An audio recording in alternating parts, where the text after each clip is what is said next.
You're standing at the door of a house, you drove past it twice, the price works, the neighborhood works. The agent opens the door, shakes your hand, and before you've seen a single room, before you've checked the water pressure or opened a closet, they slide a piece of paper across the table. Just a standard form. We need this before I can show you anything. Most people sign it. Here's what's actually on that paper, and here's what you're giving up if you don't read it first. Quick thing before we get into it. I am Mario's avatar. He writes these, I read them, and that is how this channel publishes every week instead of whenever his calendar allows. The words, the numbers, and the opinions are all his. My name is Mario Dove. I'm a Navy veteran and a licensed realtor in Hampton Roads, Virginia. Virginia Beach, Norfolk, Chesapeake, Suffolk, and Portsmouth. I've PCS'd, I've bought with a VA loan, and I've spent 8 years helping military families and first-time buyers work through one of the most active military real estate markets in the country. That scene at the door, I've watched it happen hundreds of times. The rules around that piece of paper changed for every buyer in this market in 2024. And if you're using a VA loan, there's a second rule on top of it that most buyers, and honestly, a lot of agents, still can't explain correctly. By the end of this video, you'll know what to ask, what to negotiate, and how to structure who pays so it doesn't cost you money it doesn't have to. Here's what bothers me about how this usually goes. You're being asked to sign a legal contract, often before you've built any trust with the agent, often in the doorway of a house you've never been inside. And the entire explanation you get is, it's standard.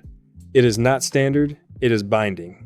A buyer-broker agreement is a contract between you and a real estate agent that sets the terms of your working relationship before the house hunting starts. Here's why it exists. In March of 2024, the National Association of Realtors settled a class action lawsuit over how buyer's agent commissions were structured. Before that settlement, sellers routinely offered a set commission to the buyer's agent through the MLS listing. Buyers didn't see it, they didn't negotiate it. It happened in the background. That changed on August 17, 2024. Commission offers came off MLS listings. Now the buyer and the agent agree on the rate and the payment terms in a separate written contract before any offers get made, which means the buyer-broker agreement is now the document that controls how much your agent gets paid and who pays it. Think about it this way. Before 2024, hiring a buyer's agent was like calling a rideshare. You got in, you went where you needed to go, and somebody else handled the payment in the background. You barely thought about it. Now, it's closer to hiring a contractor. You agree on scope, rate, and payment terms before the work starts. You're a party to the contract. And the terms you agree to are the terms you're held to. The problem is that most of the industry is still behaving like the old model. Agents call it a standard form. Buyers sign without reading. And then they find out, sometimes months later, what they actually agreed to. So what's the takeaway? Every term in a buyer-broker agreement is negotiable before you sign it. After you sign, you're bound to what it says. That's not a negotiating tactic. It's just true. Now, knowing it's negotiable doesn't tell you which clauses actually change your outcome, or which ones buyers in Hampton Roads sign every day without asking a single question. That's where the money is. 4 sections of a buyer-broker agreement decide whether this works in your favor or against you. Most buyers get shown the commission line and nothing else. Here are all 4. Clause 1, duration. How long are you locked in? 30 days? 6 months? A full year? This is the clause that creates the most trouble for PCS buyers specifically. A family that signs a 6-month exclusive is in a hard spot if they figure out 2 months in that their agent isn't experienced with VA transactions.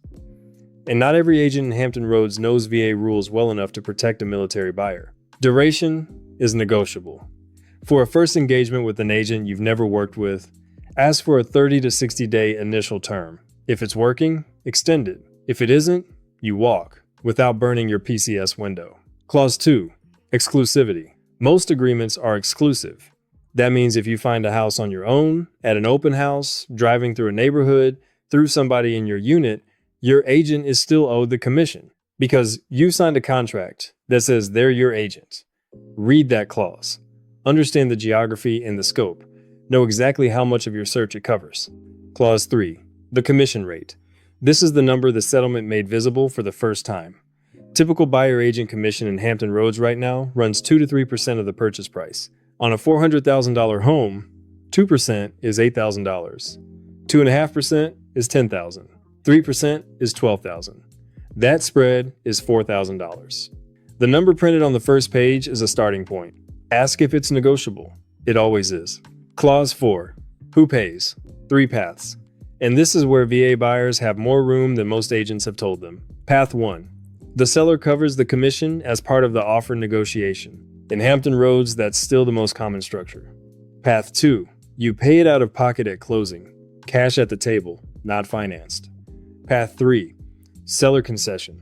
The seller contributes toward your costs, and that money covers the commission. Now, the VA rule, and I want to be precise here because there's a lot of bad information going around. For decades, VA borrowers could not pay their own buyer's agent. The policy prohibited it. Either the seller covered it or the veteran went unrepresented. That changed in August of 2024. VA Circular 26-24-14 opened it up. Veterans using a VA loan can pay reasonable and customary buyer broker charges as a closing cost. Here's the part you'll hear stated wrong. That circular is a temporary local variance. It's been in effect since 2024, and it stays in effect until the VA rescinds it. The VA has said it intends to write a permanent rule later through the formal rulemaking process. As of today, that permanent rule has not been published. So the benefit is real and you can use it right now. It just isn't permanent yet. Anybody telling you it's locked in for good is ahead of the paperwork. One hard constraint: it cannot be financed into the loan. It comes from cash at closing or from seller concessions. Now the 4% rule, because almost everybody gets this wrong, including people who should know better. You've probably heard that a seller can contribute 4% on a VA loan, and that's the ceiling. That's not what the rule says. 4% is the cap on seller concessions. Concessions is a specific list. Paying your VA funding fee, paying off your debt, buying down your rate, prepaying your taxes and insurance, closing gifts. Ordinary loan closing costs are a separate category. Origination, appraisal, title insurance, attorney fees. A seller can agree to pay those, and they do not count against your 4% at all, which means the total a motivated seller can put toward getting you to the table is bigger than the number most people quote you. On a $400,000 home, 4% is $16,000 in concessions, and customary closing costs can sit on top of that. Here's the honest part, and I'd rather you hear it from me than find out at the closing table. Whether a seller paid buyer agent commission counts against your 4% is not settled. Some lenders count it, some don't. The VA has not published a clean answer, so plan for it counting. If it turns out it doesn't, you've got room you didn't expect. If you plan the other way and you're wrong, you're short on money at closing and there's no time to fix it. That's the difference between an agent who's read the rule and an agent who's heard about it. Let me show you what this looks like when it goes wrong and when it goes right. 3 buyers. Same market, same stretch of months. And before anybody writes in, these are composites, built from patterns I see, not 3 specific families. Scenario 1, the 6-month lock. A family lands in Virginia Beach on orders out of Okinawa. First open house they found online. They liked it from the street. The agent at the door handed them an agreement. 6-month exclusive. They signed it in the driveway. 2 months in, they knew he wasn't the right fit for a VA transaction. He didn't know how to structure a seller concession inside the cap. Every offer was getting built wrong. They wanted to switch. The agreement said no. Locked in until November.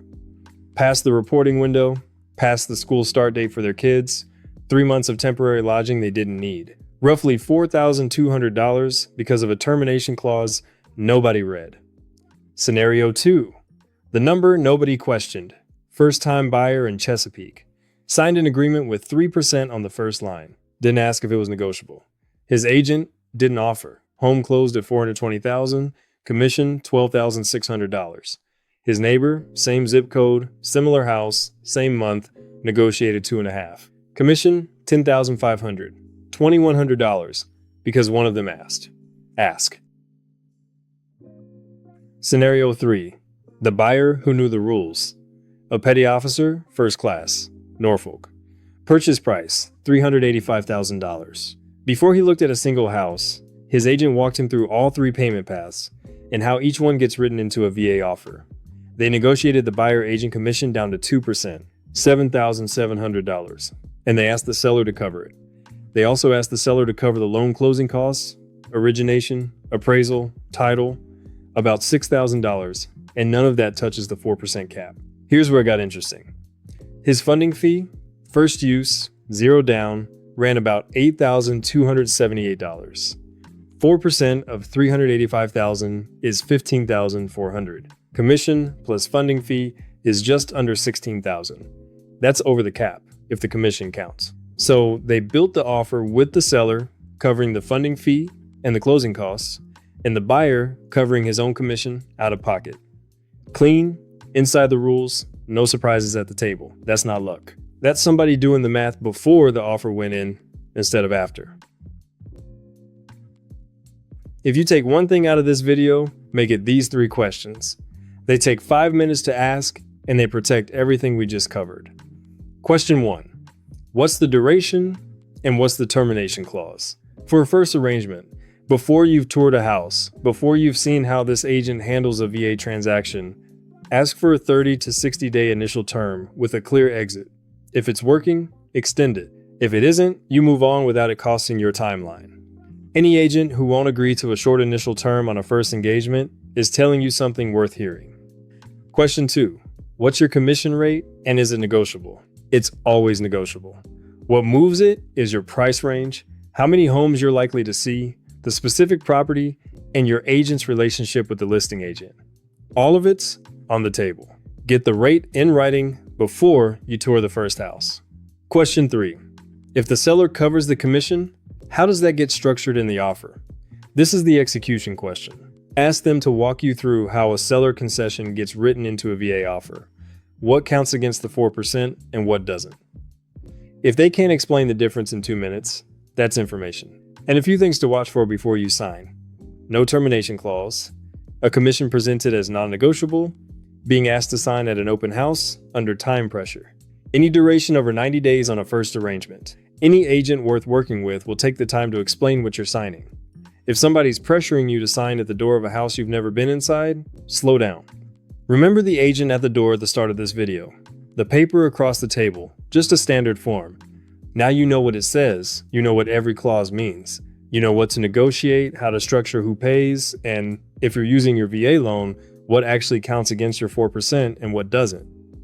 The buyer-broker agreement isn't something to be afraid of. It's a contract. Contracts get negotiated. If you want to walk through what this looks like for your situation, whether you're PCSing into Hampton Roads, buying your first home, or just trying to understand how any of this works, everything you need is in the description below. And if you've got somebody in your unit with orders to the 757 who's about to get handed one of these, send them this. It's the briefing they needed before they landed. Adapt and overcome. I'll see you in the next one.